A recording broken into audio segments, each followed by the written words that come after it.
हाँ, सदगुरु भगवान की जय, स्वामी जी महाराज की जय, शिव। ऐसा है कि हमने राजा की कहानी सुनाई अभी बेन को। तो क्या है कि बेन का कहना है कि अरे मेरे शरीर में से तो खुशबू आती है। तो हमने उनको कहा कि देखो भाई, तुमको ऐसा लगता है कि तुम्हारे शरीर में से खुशबू आती है, लेकिन वास्तविक बात यह है कि तुम्हारे शरीर में से बदबू आ रही है। क्यों आ रही है?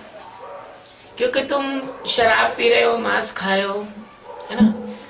तो शराब पीने से आपका अंदर का जो चमड़ा है वो सड़ रहा है, और मांस खाने से वो मरा हुआ जानवर का मांस है, उसको वो शराब गला रही है, तो वो अंदर से वो तुम्हारा पेट जो है वो कब्रिस्तान है। कोई पुरानी कब्र को खोल के देखो तो कैसी बुरी बदबू आएगी उसमें से, क्योंकि वहां मुर्दा सड़ रहा है। तो तुम्हारे पेट में मुर्दा सड़ रहा है, मांस खाते हो मुर्दा सड़ रहा है।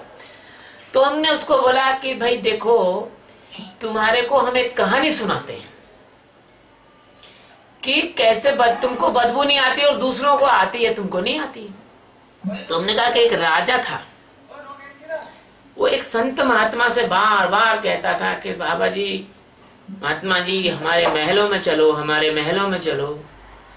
तो महात्मा जी कहते थे कि देखो, आपके महलों में हम नहीं जाना चाहते, वहां बदबू आती है, आपके महलों में बदबू आती है। तो राजा कहता नहीं नहीं, वहां बदबू कैसे आती है? वहां तो इत्र है, गुलाब है, ऐसे ऐसे अच्छी अच्छी खुशबू छिड़की हुई है हमारे महलों में। तो बोले नहीं नहीं, वहां तुम्हारे महल में तुम कुछ भी छिड़क लो, हमको अहंकार की बदबू आती है, तुम्हारा वो जो राजसीपन है वो बदबूदार है। तो राजा ने कहा कि भाई ऐसा है कि गुरुजी, ऐसा नहीं है, अब बदबू नहीं आती, आप चल के तो देखो, एक बार तो चलो। तो महीने भर जिद की, 2 महीने, 6 महीने बाद संत एक दिन पिघल गए कि चलो अच्छा चलेंगे, लेकिन एक शर्त है। बोले क्या? बोले एक शर्त है कि हम तुम्हारे महल में जाएंगे तो हम नदी वाले रास्ते से जाएंगे, नदी वाले रास्ते से जाएंगे। तो राजा के महल में संत जो है जाने लगे, और रास्ते में नदी में एक चमड़ा साफ करने वाला कारीगर था।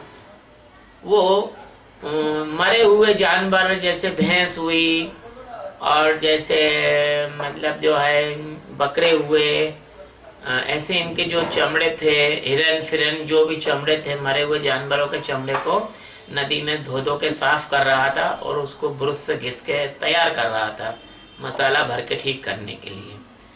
तो संत वहां खड़े हो गए, तो राजा को भी मजबूरी में खड़ा। राजा बोले महात्मा जी जल्दी चलो, मेरी नाक फट जाएगी, सिर फट जाएगा, बदबू बहुत आ रही है यहाँ सड़े चमड़े की। तो महात्मा जी ने कहा कि तुम थोड़े और खड़े हो जाओ यहाँ पर, तब तुमको समझ में आएगी। बोले नहीं नहीं महात्मा जी चलो। बोले यहाँ तो कोई बदबू है ही नहीं है। महात्मा जी ने कहा कहाँ बदबू है? तो बोले नहीं, मुझे तो आ रही है। तो उस चमड़े वाले को बोला इधर आ। चमड़ा साफ करने वाले से पूछा क्यों तुम्हें यहाँ बदबू आ रही? बोले यहाँ तो कोई बदबू नहीं आ रही, बल्कि मुझे तो खुशबू आ रही है यहाँ पर। तो महात्मा ने कहा ऐसे तुमको भी महलों में बदबू नहीं आती, जैसे इसको यहाँ चमड़े में बदबू नहीं आती है, ऐसे तुम्हारे महल में भी सड़ा चमड़ा साफ हो रहा है। यानी तुम्हारा जीवन का जो अहंकार है, वो अहंकार रूपी चमड़ा, या तुम्हारा शरीर रूपी बदबूदार चमड़ा, जब ज्ञान है नहीं है, अज्ञानी का जीवन है। अज्ञानी का जीवन तो हमेशा इसी तरह बदबूदार ही होता है। तो संत महात्मा ऐसा कह के राजा के महल में न जाके वापस लौट गए। तो हमने इन महाशय को यही समझाया कि तुम्हें नहीं लगती बदबू, वो चली गई। तो बोले उसको बदबू इसलिए आ रही है कि तुम जो शराब पीते हो उससे तुम्हारे रोए रोए के छेद छेद में वो शराब घुस गई है, और तुम्हारा पसीना बदबूदार हो गया है, तुम्हारी उबासी बदबूदार हो गई है। तो और जब तुम्हारा मौजूदगी तो ऐसी रहती है जैसे कोई मरा हुआ चूहा किसी घर में पड़ा हो और बदबू छोड़ रहा हो, ऐसे जहां तुम चले जाते हो तो मरे हुए चूहे और सड़े हुए जानवर के समान, सड़ा हुआ कुत्ता, मरा हुआ कुत्ता जो बदबू देता है, ऐसे बदबू आ रही है। तो आप अगर 1 वर्ष तक व्यवस्थित सुधार जाओ तो हम आपके जीवन के बारे में आगे सोचेंगे। शुभ हम ये